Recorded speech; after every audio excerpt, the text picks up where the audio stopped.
Hey, what's going on, friends and family? Welcome back to another episode of BKO Reviews, and today, this is the creme de la creme of All-Star Weekend.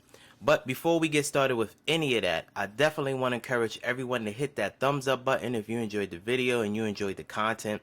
And also, please show your love and support by subscribing to the channel.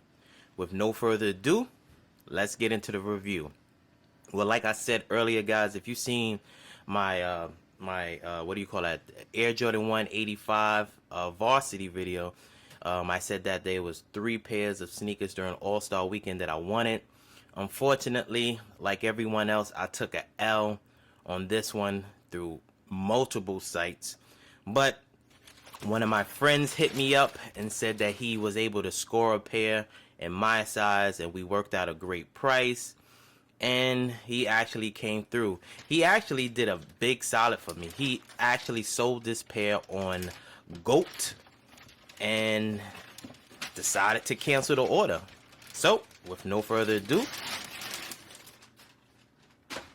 here is his label that was going to GOAT out in Syracuse. It's his homeboy's name, Jeffrey. I told him I'll block out his personal information and shipping information, but he did have photos and emails of the actual purchase. There you go. And a detailed video of the funds being deducted from his account. But nevertheless, here is the box. As you can see, you have your standard Jordan 5 box, but it is some slight differences. You have some holes cut out through the top of it, as well as the side and on both sides of it. So, here is the label. Air Jordan 5 Retro SP with a style code of CT8480001. And the actual color scheme is black, fire red, Muslim. I think the Muslim is the yellow that's in the sneaker. As you can see, this is my size, the size 10, and suggested retail was $225. As we flip the lid, as you can see, you do have like some plastic here protecting the holes. I want to make sure that you see all this. Here is the stamp on the inside of the box. The tissue paper is kind of like your standard tissue paper on your off-whites with the branding, as you can see here. But it is clear. The last time we saw a clear paper, I think it was the off-white Jordan 1s in that, I think it was the white and blue color. The ones that I flew out to Chicago for. Here is the tissue paper. Get a closer look of it. And here is the inside of the box with your sticker.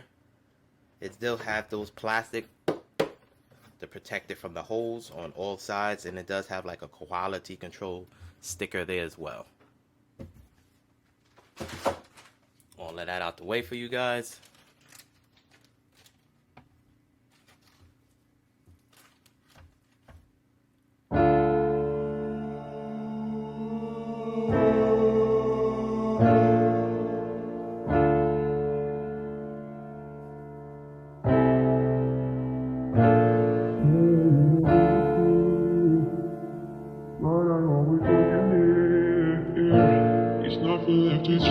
The feeling's going through. It's always you. It's always you. Nice. Man, oh man. Now guys, I'm gonna be 100% honest with you guys. When I first seen images of this sneaker, I said this sneaker was trash. But then over time, it started to grow on me. I do like the Jordan 5 silhouette. There are things on the Jordan 5 that I do like that Virgil decided to keep. And then, just like any other hype sneaker, it just grew on me to the point where I actually ended up paying resale for this sneaker.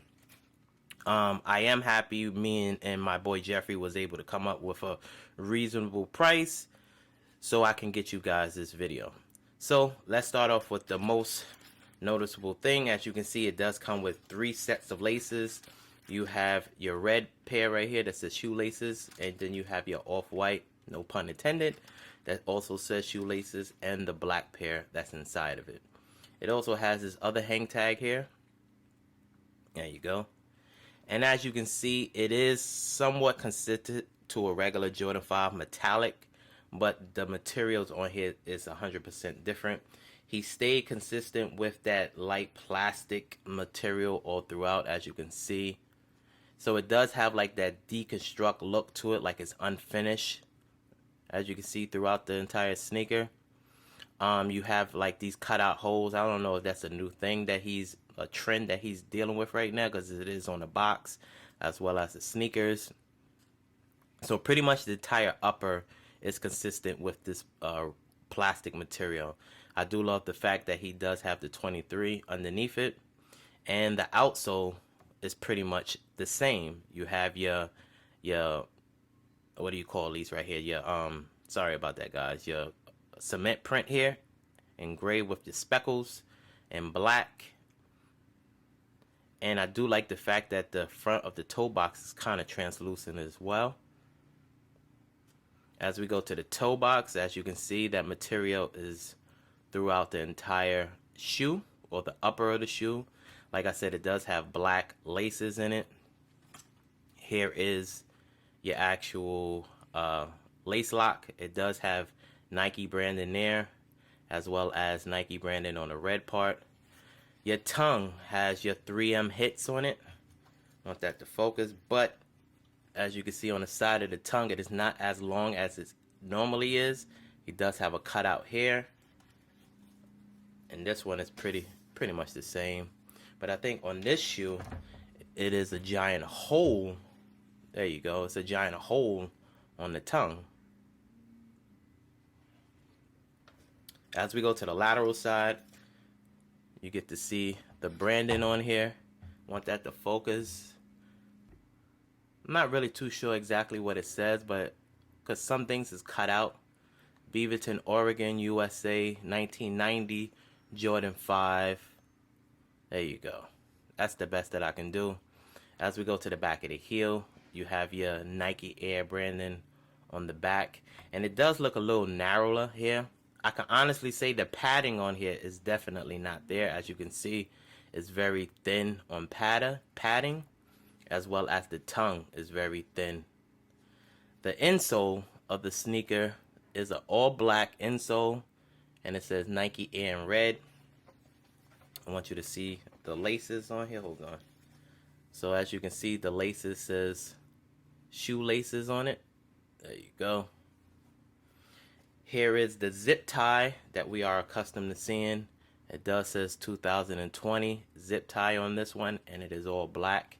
Has a glossy finish on the front of it, but then on the back it's more like a matte or no finish at all. The outsole of the sneaker is very different. You have that pissy yellow outsole with your Jordan Jumpman logo branding right there, as well as your Nike branding there as well.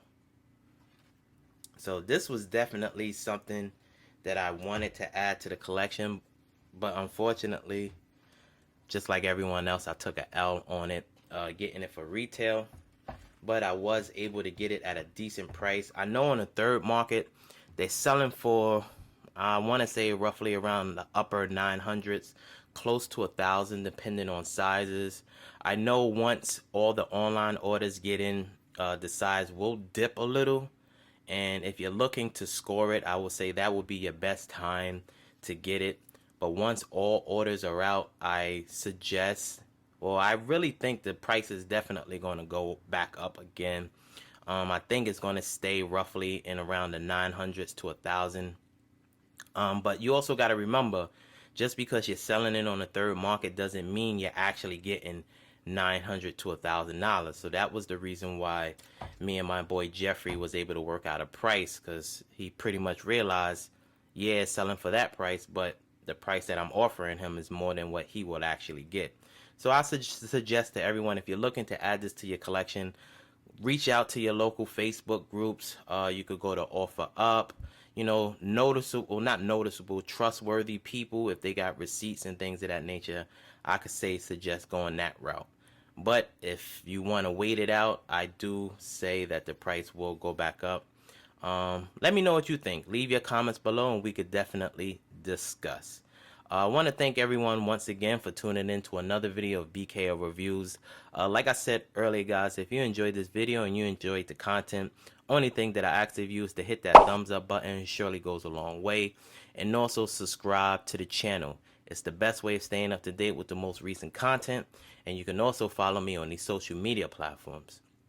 With all that being said and no further ado, I want to thank everyone once again for tuning into another video of BKO Reviews.